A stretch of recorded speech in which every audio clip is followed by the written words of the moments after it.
Chapitre 2 des chrétiens dans l'Empire. Ce chapitre traite en premier lieu de la naissance du christianisme et de son développement. Le développement du christianisme est en lien avec la personnalité de Jésus. Jésus serait né en 6 avant Jésus-Christ sur le territoire de la Judée, dans la ville de Bethléem. Très rapidement, cette personne issue de la confession juive va prôner un nouveau message religieux fait d'un amour fraternel et universel qui va plaire à un nombre croissant de personnes. Devant son influence qui progresse, de nombreux individus le qualifient alors de Messie. Le terme de Messie signifie celui qui sera capable de libérer la terre d'Israël. Dans ce contexte, la Judée, territoire dans lequel vit Jésus, est alors occupée par les Romains et gouvernée par Ponce Pilate, préfet de Rome, envoyé sur le territoire pour le gérer. Autant les Juifs que les Romains voient donc la personnalité de Jésus d'un mauvais œil. Les Juifs car il entre en concurrence très clairement au point de vue de la religion, les Romains car ils considèrent que cette personne, qualifiée de Messie par une grande partie de la population, pourrait représenter un danger clair contre eux. Ponce Pilate le fait alors capturer et Jésus est jugé puis condamné à mort aux environs de 30 ou 33 après Jésus-Christ. Sa condamnation à mort se fait par le biais de la crucifixion sur une croix, d'où le terme de Jésus-Christ et de christianisme. Après sa mort, le christianisme ne s'arrête pas. Il va continuer à être développé par des gens, des disciples de Jésus, qui embrassent son message et souhaitent à nouveau le développer. C'est le cas de Paul de Tarse, un juif converti du 1er siècle, qui va prêcher ce mouvement religieux nouveau, fait d'amour fraternel, un petit peu partout, comme ici à Athènes. C'est une représentation postérieure de plus d'un millénaire.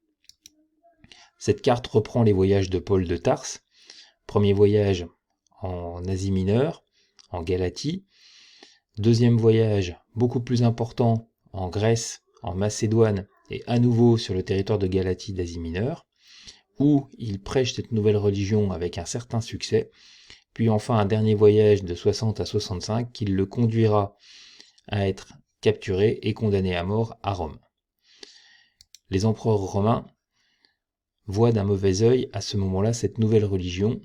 Pour autant, cette nouvelle religion se constitue un socle commun, puisque les premiers éléments de la vie de Jésus et des apôtres sont repris dans le Nouveau Testament, qui est composé donc des évangiles.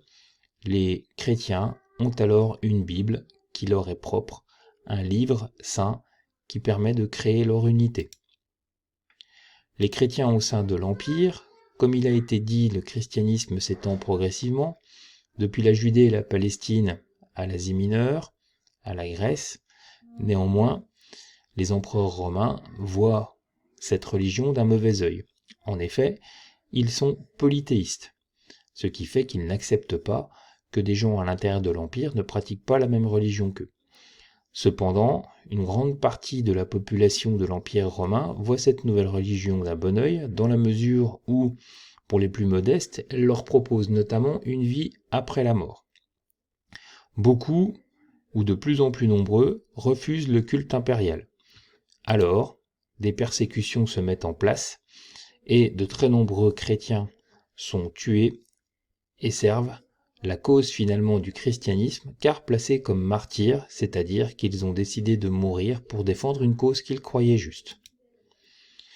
Le christianisme se développe néanmoins de plus en plus, et on observe très clairement sur cette carte qu'au IIIe siècle après Jésus-Christ, une très grande partie de l'Empire romain est alors convertie à cette nouvelle religion.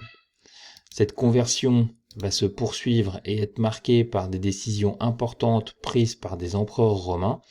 Ainsi, Constantin se convertit au christianisme en 313 et en 392, l'empereur Théodose, converti lui également, réfute le polythéisme et impose la pratique d'une religion chrétienne à l'intégralité de l'Empire. Ainsi, en 4 siècles, la religion développée initialement par Jésus, issue du judaïsme, devient la religion d'État d'un empire qui domine toute la Méditerranée.